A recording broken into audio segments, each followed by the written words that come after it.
Welcome to the U.S. Department of Housing and Urban Development's presentation entitled Community Development Block Grant Formula and Appropriation Process. This presentation includes two sections. The first explains how and when CDBG funds are allocated to grantees. The second explains why CDBG grant amounts can vary over time. Choose which of the sections you would like to watch by selecting one of the options on screen.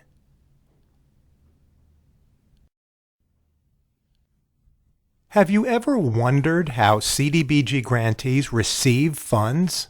Where does the money come from? How long does it take to get your grant?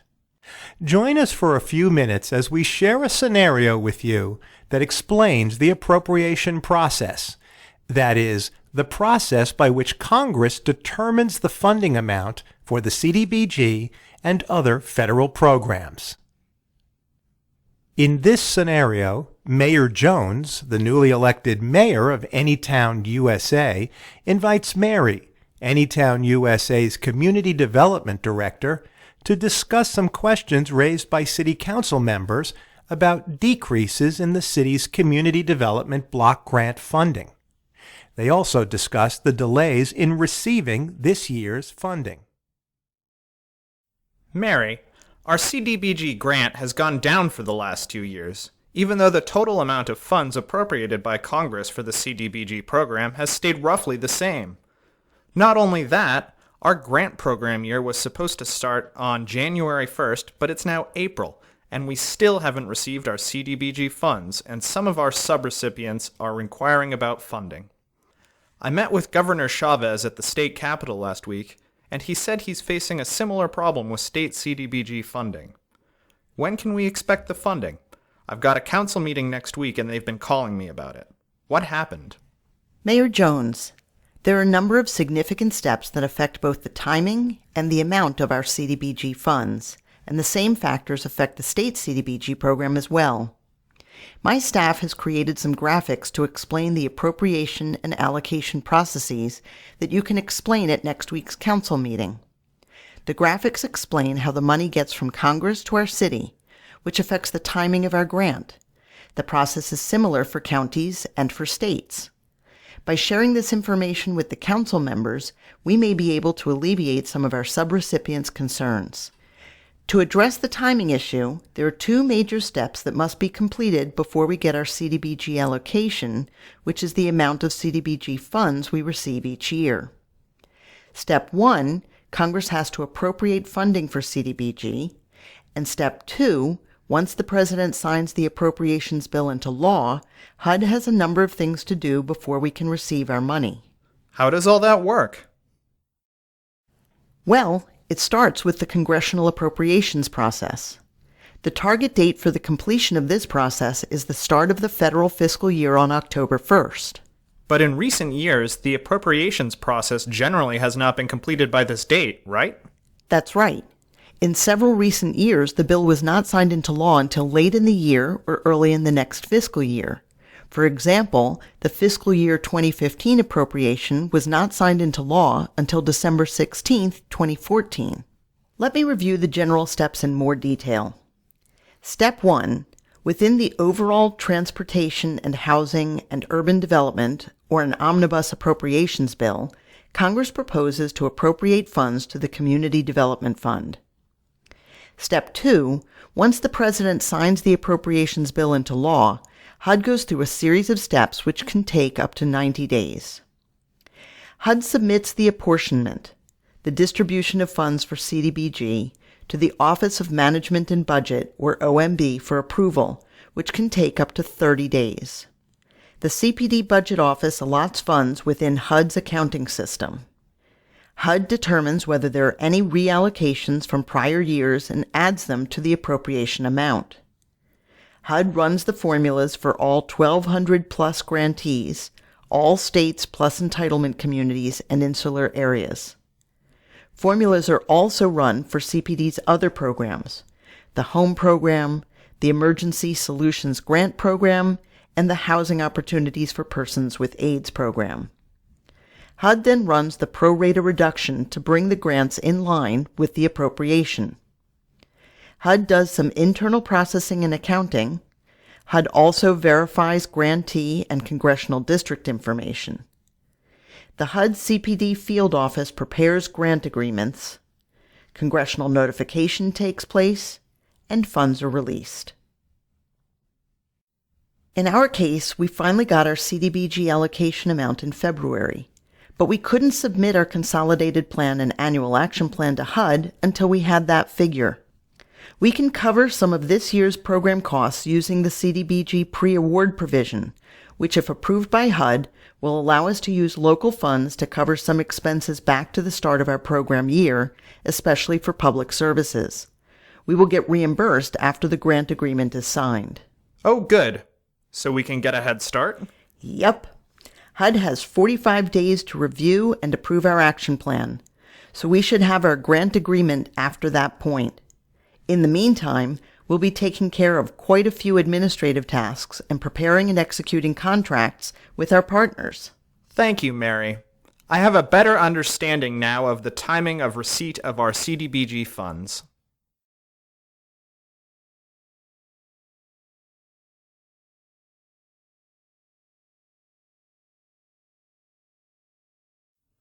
Mary, you've covered the timing of receipt of our CDBG allocation.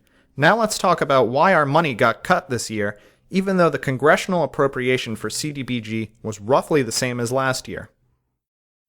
Sure. The CDBG dollar starts with Congress during their annual appropriations process.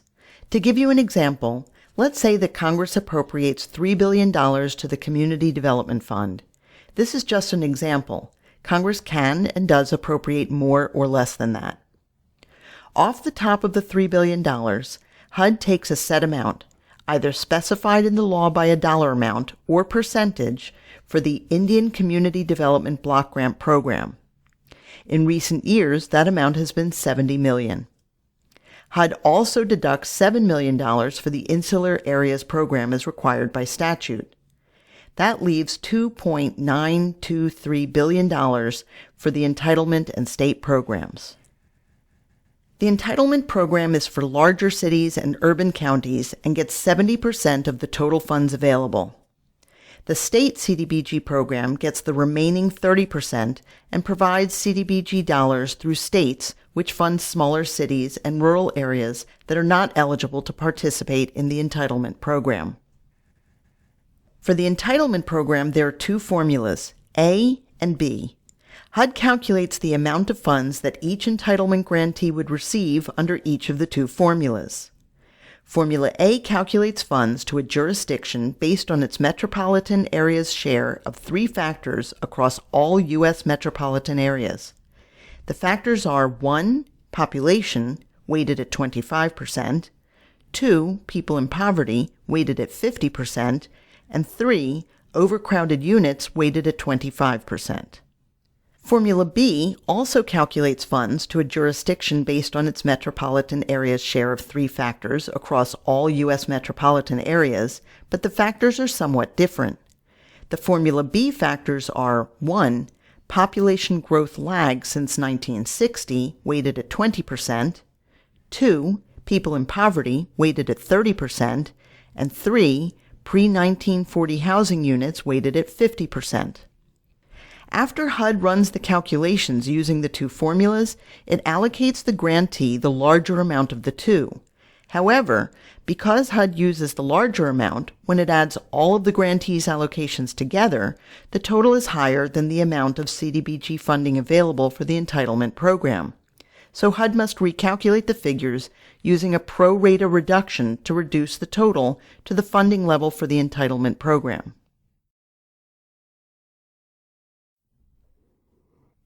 Which formula gives us the most funding? We're a Formula A grantee. Because of that, our metropolitan share of people in poverty, weighted at 50%, is the largest factor.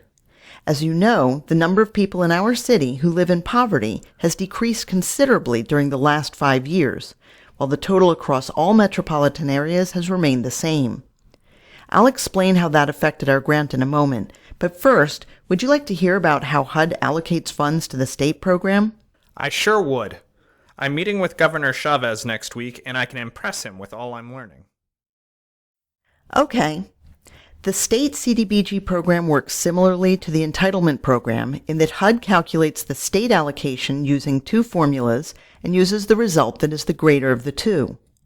The formulas are almost identical, but the state formula B has population as a variable instead of growth lag. Again, HUD applies a pro rata reduction to each allocation to bring the total down to the total amount of funding available for the state CDBG program. The states determine how they will distribute CDBG funds to their small cities, usually through a competitive grant process. 4 border states are required by law to set aside up to 10% of their funds for colonias, areas with great needs in housing and infrastructure located along the border with Mexico. HUD sets the colonia set-aside percentage annually.